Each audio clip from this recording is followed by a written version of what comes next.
Hi, how's it going? My name's Dutch Hedrick and I'm of Rube's Good Brain Coffee in Kittrell, North Carolina. And I just wanted to do a little sample roasting for you guys on the Aillio Bullet R1.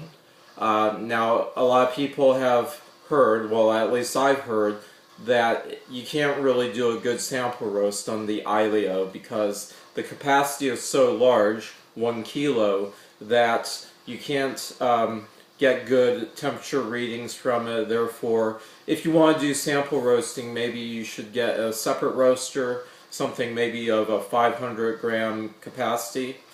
And I don't buy it.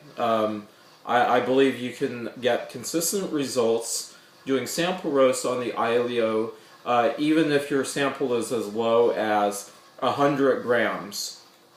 And the reason why that is because yeah, your temperature readings are going to be different than they would be if it was a full capacity, at full capacity, or even at 80% capacity, or 500 grams, let's say.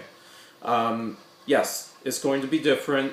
Yes, these temperature readings are not going to be accurate. Okay, but you're not looking for accurate temperature readings on a 100 gram sample roast. What you're looking for is consistent readings, and as long as you do your roast consistently, for instance, you do a 100 gram sample and you make sure that everything you do is consistent from roast to roast at that size, then sample roasting shouldn't be any problem.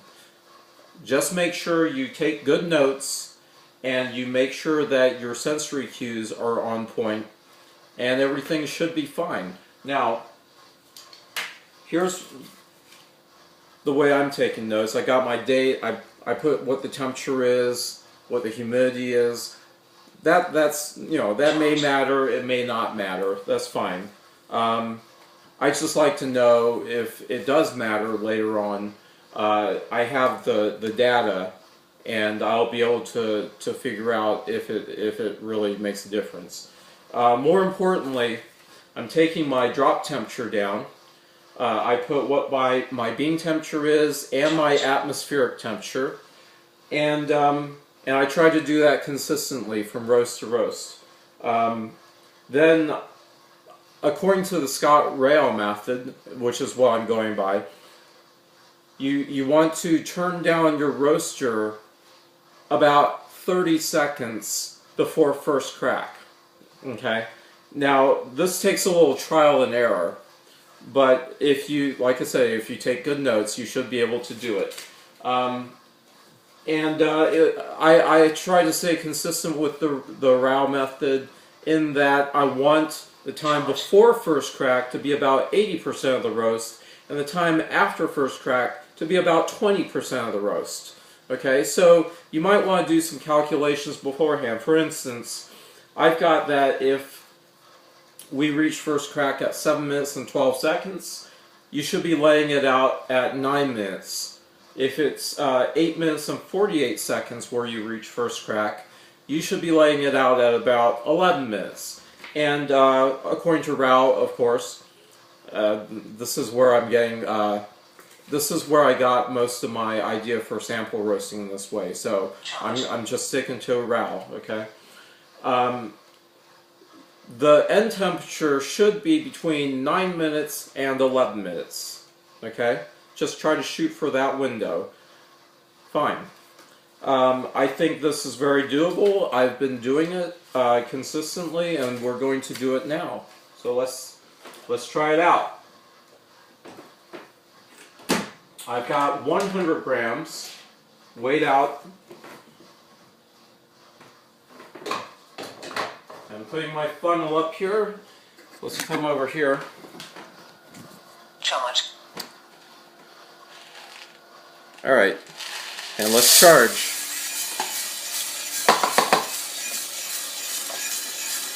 Roasting has started.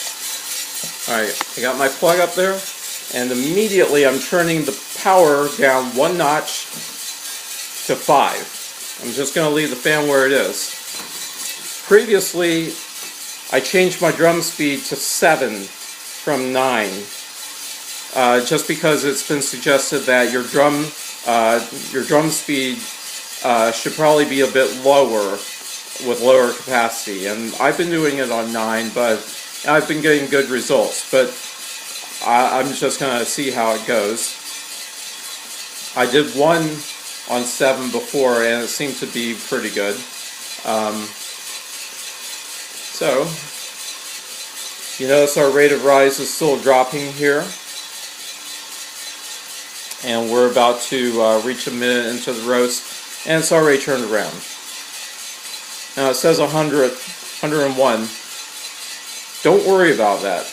Okay, that's probably not accurate.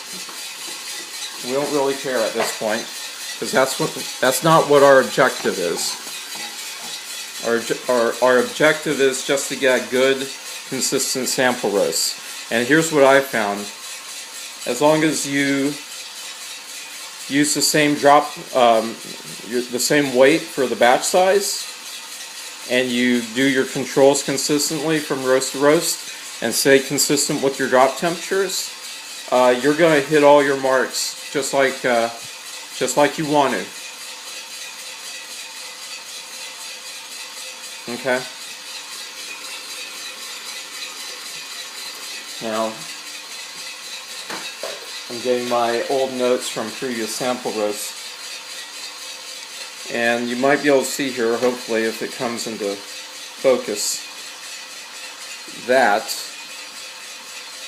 on this sample that I had from Gold Mountain, I used 100 grams, dropped the charge temperature at 115 bean temp, 152 Celsius atmospheric temperature, and I turned the burner down 20%, so I turned it from 5 down to 3. I did that at 6 minutes and 40 seconds into the roast, and it started cracking at 160 degrees Celsius at 7 minutes and 20 seconds into the roast. I let it out at 168 degrees, and that was 9 minutes into the roast. So, on the one I did after that, I dropped it at 117 degrees Celsius bean temperature, 152 atmospheric temperature, turned it down by 40% when the bean temperature was at 154, and the time was 6 minutes 30 seconds, and we reached first crack at 157 degrees Celsius and 7 minutes and 8 seconds into the roast. And I let it out at 166 degrees Celsius, 9 minutes into the roast. For both batches, I ended up with 87 grams of coffee after starting with 100 grams. So that means that my shrinkage was about 13%. And that's actually a little less, a little more shrinkage that is, than I'm used to. I wouldn't mind if it were 88 grams out of 100. So, but, you know, plus or minus a couple of grams, that's fine.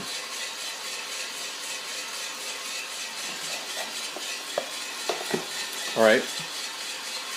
Now, how do you know when to turn it down? I mean, it says 30 seconds before first crack. Well, if you're shooting for a window of between 9 minutes and 11 minutes total roast time, that means you want first crack to come between 7 minutes and 12 seconds and 8 minutes and 48 seconds. So that tells me that maybe around, I don't know, 6 minutes and 40 seconds. That's when I want to lower my power by 40%. And when I generally do that is when I get to what Boot calls the A point, right? So when I start to have a really nice sweet smell in the roaster, that tells me I'm approaching first crack. And so I'll go ahead and turn the burner down two clicks down at that point. The last roast I did, I did that when it was reading 147 degrees and it was at 6 minutes and 42 seconds into the roast. Will it do so at this point? Let's see.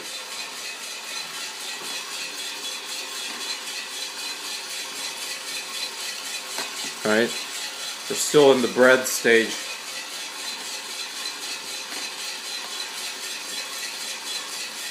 And it's still very bready.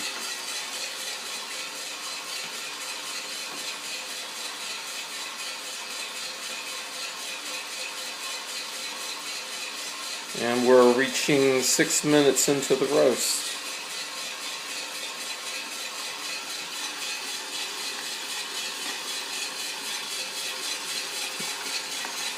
Now the roast I did immediately previous to this one, it started cracking at 7 minutes and 18 seconds into the roast.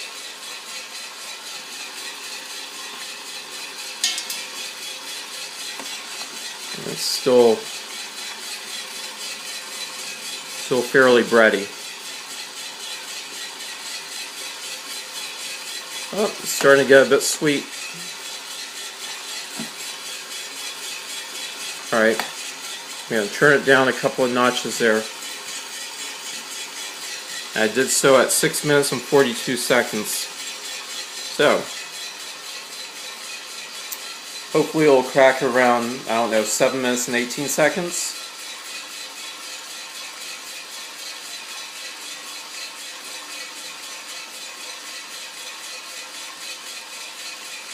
I'm being quiet, trying to listen to first crack here.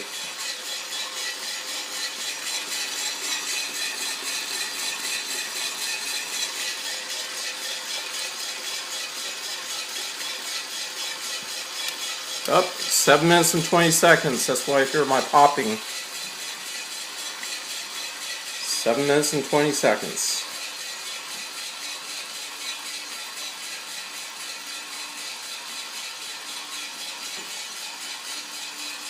Alright. So that tells me I'm going to let the roast out, let's say around, I don't know, maybe 9 minutes and 10 seconds. I usually use my iPhone calculator to do my calculations, but I cannot do that at the moment because I'm using this to record. So I'm just going to guesstimate around 9 minutes and maybe 9 minutes and 15 seconds, let's say. I'll let the roast out.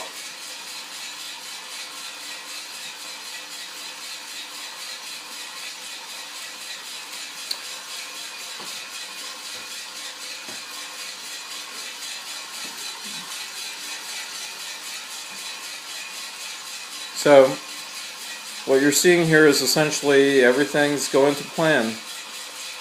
The last time I let the roast out, not today, but the temperature was reading 166 degrees. The ones before that, 168 degrees. Looks like we're going to be in that ballpark again today. And that, as I'm just trying to demonstrate, is everything's pretty consistent here.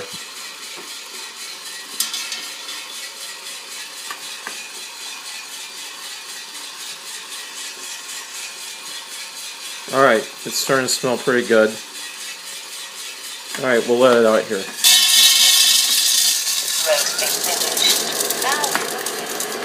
It's always difficult for me to do with one hand, trying to do this and hold a camera at the same time. Alright, there's our roast. Good look out there if you can.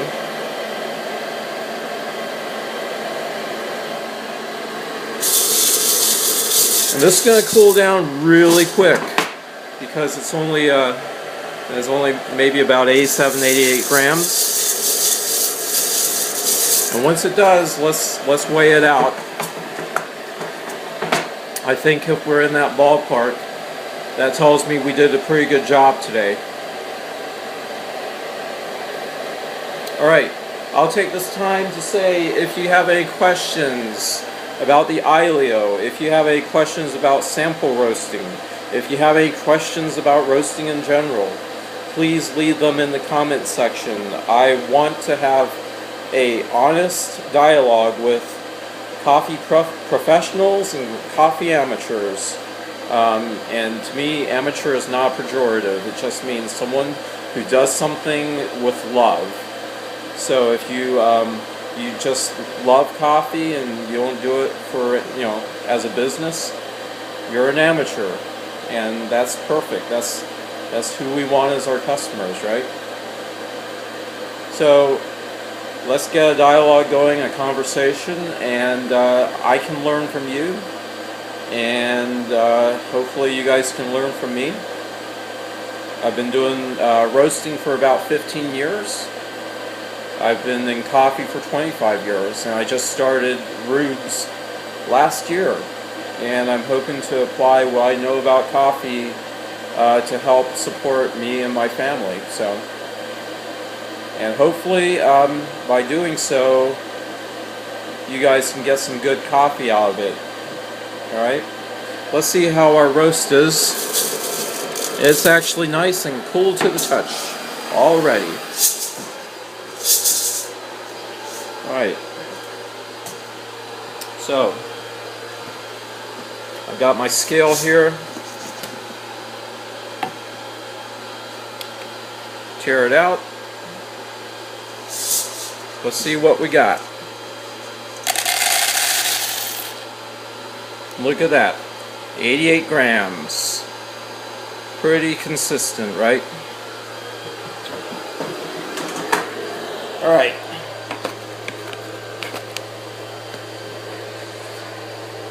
Now, hopefully I'm going to get better camera equipment.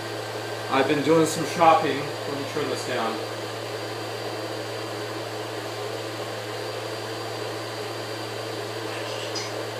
Alright.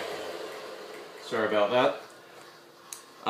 As I've been saying, I've been doing some shopping. I'm looking for better camera equipment, so the more I go on, the more I do this, I hope the quality is going to get better, and I'll get better, and I'll make all this worth your while. That's where I'm going. So I'm going to say goodbye for now, and in the meantime, happy roasting, happy brewing, and happy sipping. Thank you.